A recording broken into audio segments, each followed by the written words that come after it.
নমস্কার বন্ধুরা, পলি কিচেন রুমে সবাইকে স্বাগত। আশা করি সবাই ভালো আছেন, আর আমিও আপনাদের আশীর্বাদে মোটামুটি ভালোই আছি। তো বন্ধুরা, ঠান্ডা তো খুবই পড়েছে, তো এই ঠান্ডায় পিঠাপুলি তো খেতেই হবে বন্ধুরা।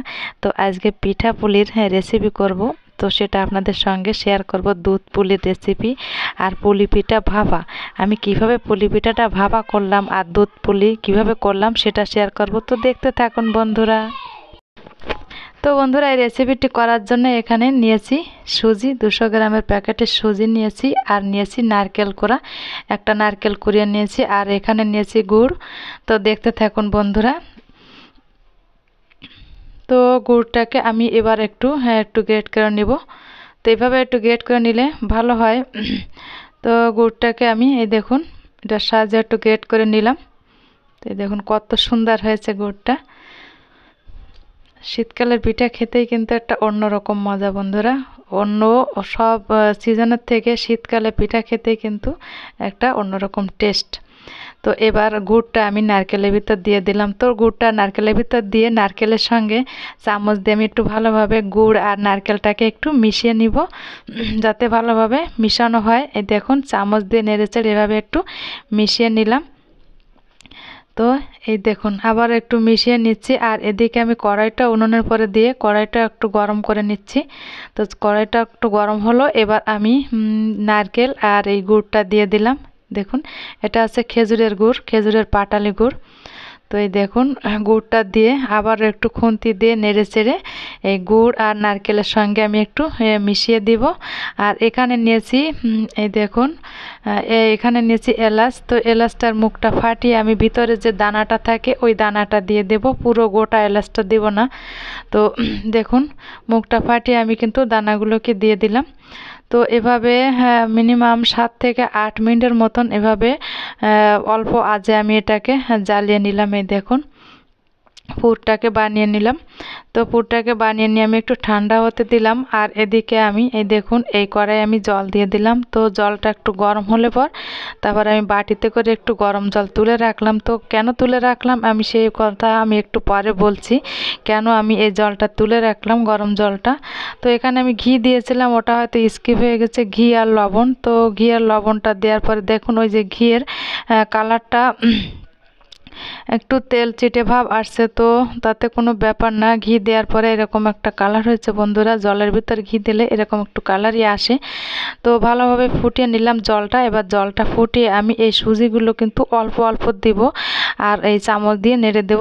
একবারে অনেকগুলো সুজি দিয়ে দেব না, অল্প অল্প দেব, আর চামচ দিয়ে এভাবে নেড়ে দেখুন উল্টে পাল্টে এভাবে একটু একটা ডোর মতন শেপ এসে গেলে তখন এটাকে নামিয়ে নিতে হবে। এই দেখুন বন্ধুরা। তো এবার আমি এটাকে একটা প্লেটে নামিয়ে একটু ঠান্ডা হতে দেব। এটাকে কিন্তু খুব বেশি ঠান্ডা করা যাবে না। তো এটাকে একটু হাতে ছয় এরকম গরম অবস্থায় কিন্তু এই ডোটাকে আবার একটু মাখিয়ে নিব হাত দিয়ে।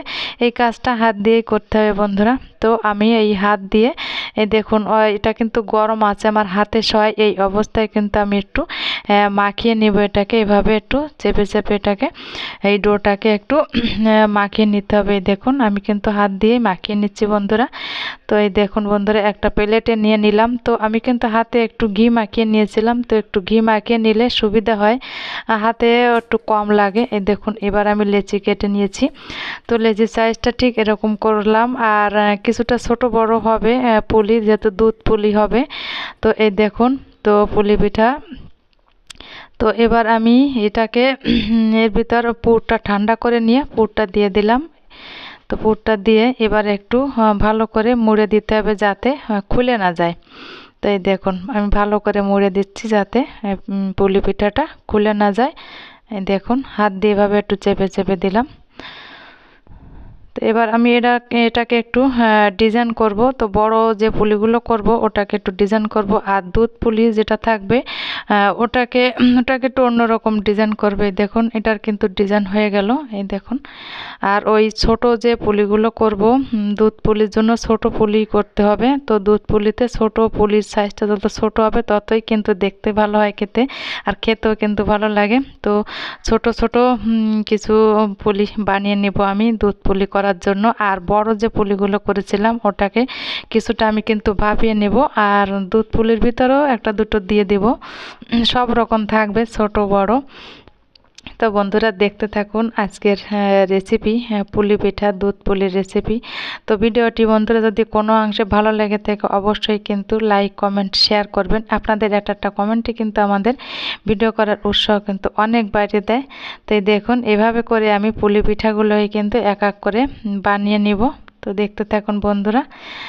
এবার আমি যে ছোট পুলিগুলো করব দুধ পুলি, তো দুধ পুলির জন্য আমি বাটিটাও কিন্তু একটু ছোট করে নিয়েছি। লেচিগুলো একটু ছোট ছিল দুধ পুলির, এভাবে একটু মুড়ে দেব। এই দেখুন, তো এভাবে মুড়ে দিয়ে ভালো করে একটু মুড়ে দিতে হবে যাতে দুধের ভিতর দেওয়ার পরে পুলিগুলো খুলে না যায়, সেদিকে একটু খেয়াল রাখতে হবে। এই দেখুন ছোট ছোট পুলি বানিয়ে নেব আমি, এক এক করে আমি পুলিগুলোকে বানিয়ে নেব। তো এক এক করে পুলিগুলোই কিন্তু বন্ধুরা আমি বানিয়ে নিয়েছি। এই দেখুন একটা প্লেটে কিন্তু আমি নিয়ে নিলাম। তো ছোট সব রকম পুলি কিন্তু এখানে দুধ পুলি, ভাপা পিঠার পুলি, সব রকম পুলি কিন্তু অলরেডি আমি বানিয়ে নিয়েছি। এই দেখুন একটা প্লেটে কিন্তু আমি দেখিয়ে দিচ্ছি আপনাদের। এই যে পুলি পিঠাগুলো দুই রকম পুলি হয়েছে ছোট বড় দিয়ে। আর এদিকে আমি দুধ নিয়েছিলাম, দুধটা কিন্তু একটু জ্বালিয়ে নেব। তো এই দুধটাকে একটু ফুটিয়ে নিয়েছি, আর ভিতরে কিন্তু একটু তেজপাতাও দিয়ে দিয়েছি। এই দেখুন, তো তেজপাতাটা দিয়ে দুধটাকে খানিকক্ষণ জ্বালিয়ে নিয়েছি। তো আবার একটু জ্বালিয়ে নেব। তো দেখতে থাকুন বন্ধুরা। তো দুধটাকে জ্বালিয়ে নিয়ে এবার আমি এর ভিতর দিয়ে দেবো একটু ঘি। তো 1 চামচ পরিমাণ ঘি দিয়ে দিলাম, আর এখানেও একটু এলাচ দানাটা দিয়ে দেবো।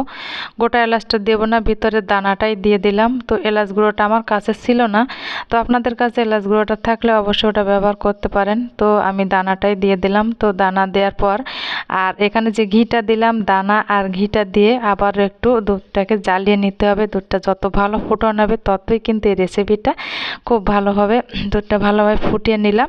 তো এবার এই দেখুন, এবার এই পুলি পিঠাগুলোকে এক এক করে আমি এর ভিতর দুধের ভিতর দিয়ে দেব। দুধ পুলি করার জন্য পুলিগুলো কিন্তু আগে দিতে হবে।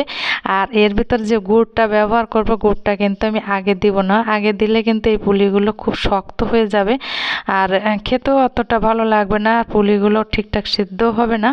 ওই জন্য আমি যে এর ভিতর যে গুড়টা দেব, গুড়টা একটু পরে দেব। তো 5-6 মিনিটের মতন আমি একটু এই পুলিটাকে জ্বালিয়ে নিয়েছি দুধের ভিতর দিয়ে। তো দুধের ভিতর 5-6 মিনিট জ্বালিয়ে নেওয়ার সময় আমি চামচ দিয়ে একটু হালকা নেড়ে চেড়ে দিচ্ছিলাম যাতে ভালোভাবে জালটা হয়।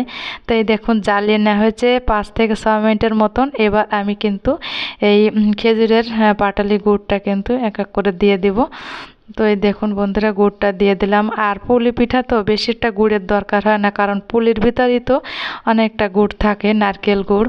তো ওই জন্য আমি দুধের ভিতর খুব বেশি একটা গুড় দিব না, তো আপনারা আপনাদের পছন্দ অনুযায়ী দিবেন।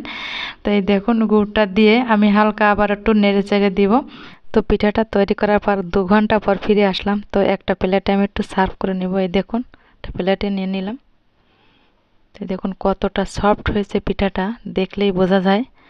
দেখুন বন্ধুরা, এবার আমি বাকি পুলি পিঠাগুলোকে একটু ভাপিয়ে নিব। তো ভাপিয়ে নেওয়ার জন্য একটা কড়াইয়ে আমি জল দিয়েছি। দেখুন জলটাই কিন্তু অবশ্যই গরম করে নিতে হবে। আগে আমি জলটাকে গরম করে নিব। আর এদিকে আমি যে পাত্রে ভাপিয়ে নেব, এটা আছে রাইস কুকারের জালি, ওটা একটু সাদা তেল মাখিয়ে নিয়েছিলাম। তো ভাপিয়ে নেওয়া হলো, পিঠাগুলো দিয়েছিলাম। তো ওটা আর ক্যামেরায় আসেনি, ভাপিয়ে নিয়েছি। দেখুন, তো ভাপা পিঠাও একটা আমি কেটে আপনাদের সঙ্গে শেয়ার করব। এই দেখুন। তো বন্ধুরা আপনারা ভালো থাকবেন, সুস্থ থাকবেন, দেখা হবে অন্য কোনো নতুন ভিডিওয়। বাই।